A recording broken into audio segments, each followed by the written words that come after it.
All I can say is thank God he got superpowers because Barry Allen used to be fucked up.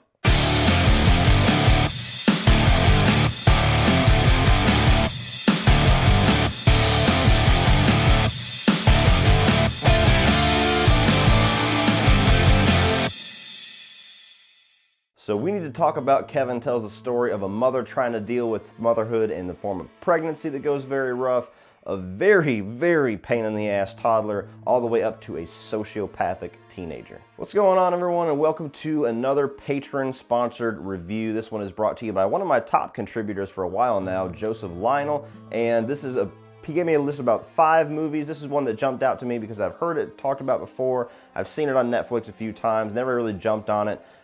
Big fan of some of the things that Ezra Miller has done before. Tilda Swinton's done a lot of good things, so I decided to jump on this one of the options that he chose, and this is a very interesting movie. Above anything else, I want to talk a little bit about the main thing that I took away from We Need to Talk About Kevin. Being a parent myself, one of the biggest things that this movie asks and that it kind of dives into that resonates with me a lot as a parent, that is a very frightening question, and one that really I don't think has a right answer out there, is what do you do as a parent if you discover that your child is psychotic, is sociopathic, is evil? What do you do? You just have to rock him a little bit. Did you say mommy? No.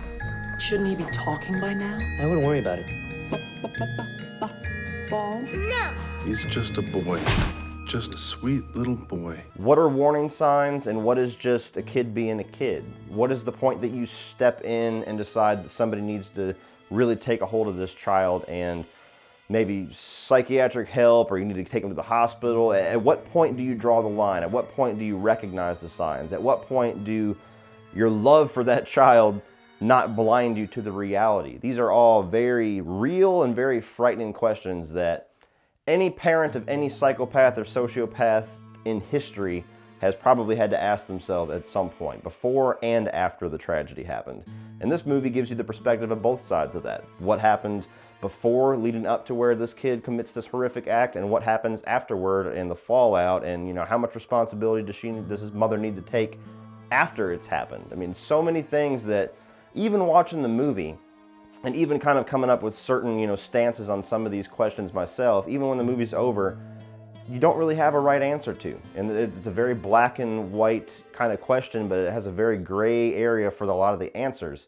When you have a kid like Kevin in this movie, and I'm going to dive more into Kevin when we start talking about characters, when you have a kid that shows such strong signs of just something being wrong, at what point does it kind of transition from you just dealing with a kid that is a pain in the ass, or a kid that just doesn't listen, or a kid that challenges you as the adult, and what point do you transition into something is going on behind this kid's eyes that I don't want to recognize, but my responsibility as a parent is to recognize it before everybody else around this kid has to deal with the consequences.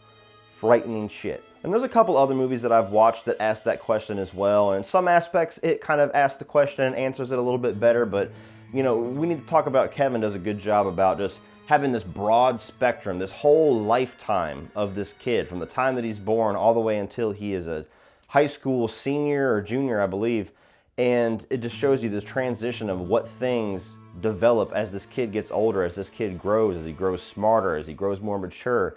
Does the evil kind of grow with him, or does he understand it more? Does he apply it more to different aspects of life? I mean, it does a good job of showing kind of the creation of a psychopath, and it shows it through the eyes of the parents, the one person in the world that does not want to recognize what's going on, even though it's right in front of their face. Now, moving on from that, I think that the 2 leads in this movie, which are Ezra Miller as Kevin and Tilda Swinton as his mother, are very good. Now, Tilda Swinton's an actress that I don't necessarily love all the movies that she's in, but she always does very good. She's an actress, when you put her name, it kind of legitimizes the movie to a degree. She's got that prestigious kind of aura around her performance all the time, and she's very good in this, in both sides. The movie jumps back and forth from present day version of her character to past version of her character, from before she gets pregnant, when she meets her husband, John C. Reilly, back and forth all the way up through to when this horrific act happens, when this kid is a senior in high school, or whatever, he's in high school. I know I'm gonna get somebody in the comment section, he's actually a freshman. But you see all these different colors of this character through Tilda Swinton. You see when she's happy, you see when she's sad, you see when she's frustrated, when she's just out of her mind, overwhelmed with motherhood. You even see her kind of when she's trying to grieve and she's trying to move on with life, and the world won't let her forget. And that's probably the most haunting part of her performance and her character, is the section of her life where she's moved on, the tragedy has happened, her life is dismantled, it's never going to be whole again, it's never even going to be halfway whole again, and she's just trying to keep up appearances and trying to keep on with what little bit of humanity she has left until she eventually passes away. And just some of the small, subtle scenes in this, like a scene whenever she's at this office Christmas party, and you could tell she's kind of awkwardly sitting in the corner of the room. She's not this lively personality like she was in her youth, and she's just kind of sitting there just trying to somewhat bond with others, to try to keep up somewhat of a feeling of a life. And immediately somebody comes over to her from her office because she won't accept his advances and basically just tells her, you think anybody else is ever going to want you? Fuck you. And just that one little thing, just the expression on her face as this person is talking to her and breaking her down quietly in her ear, where she's smiling and she's actually enjoying life for a moment in the first time in years, and then just slowly the horrific realization that she's never going to be able to get away from this. That little scene right there was probably the most effective scene in this entire movie to me. For the movie that tons of things happen, that one little scene, that change of expression in Tilda Swinton's face was the most horrific thing that I saw, and we need to talk about Kevin, just because of the gripping realization of this character, of a parent, of somebody that has the same roles as I have, realizing that they're never going to get away from that. It's just frightening. But we move on to Ezra Miller, and Ezra Miller's not necessarily, I call him a lead because he's the lead character, he's the title character as far as the focus of the movie, but he's really only in a chunk of this because most of the Kevin storyline takes place while he's a child.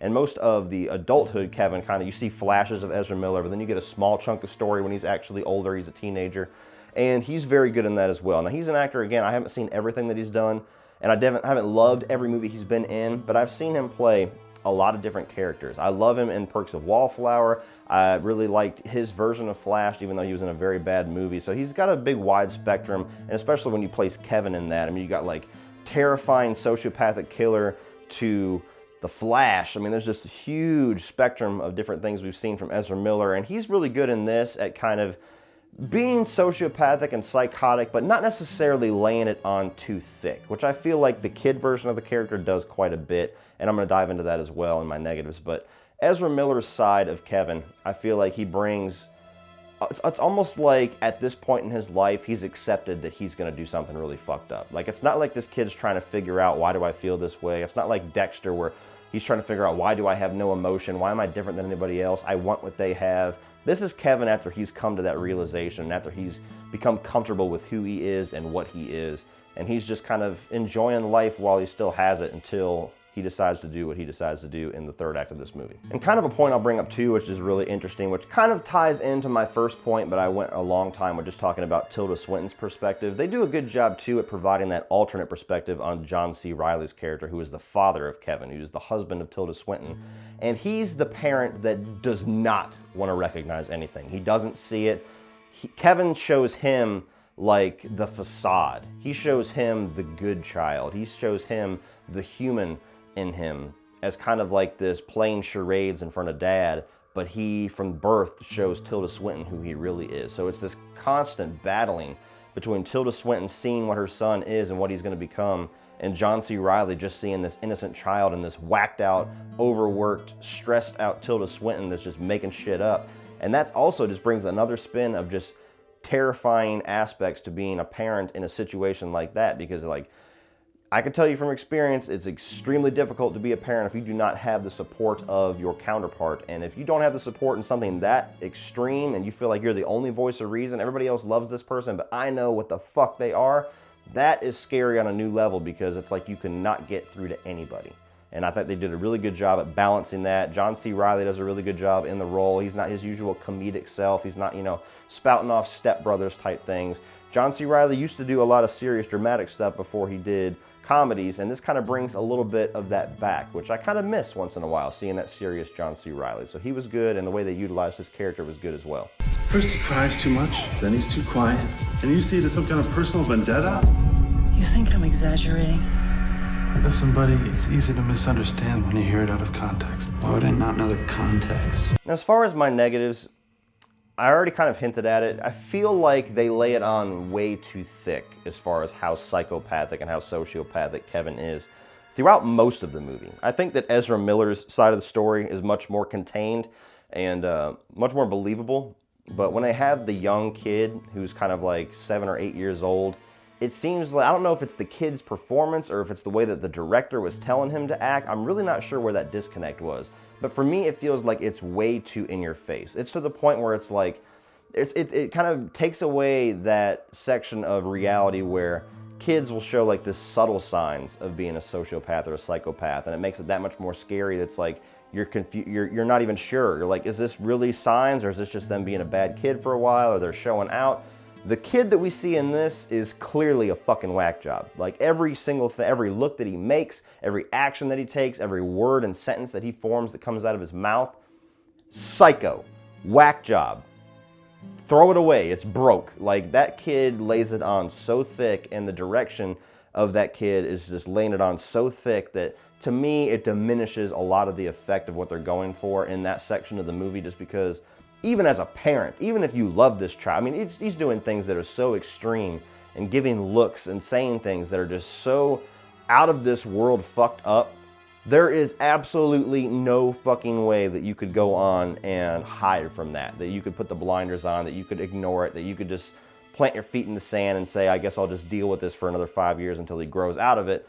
No, that kid would be locked the fuck up, even without John C. Reilly's perspective. I mean, it's just so in your face whack job. So I feel like the movie would have been much more effective if it had just turned the subtlety up way more with that section of the movie and not just had this kid lay on the psycho so much. And my only other negative, which is kind of what's going to affect the score the most really, is that this is the type of movie that I feel like you watch and you don't rewatch, at least for me. Like, this is the type of movie somebody recommends to me like Joseph did. I watch it, I get my perspective on it, I appreciate watching it, I definitely don't regret watching it, I like to make a video on it, talk about it, have a little bit of discussion in the comment section, but it's not a movie that I ever think I'll be in the mood, like, I'm kind of in the mood to watch, we need to talk about Kevin, let's throw that in. I'm in the mood for that.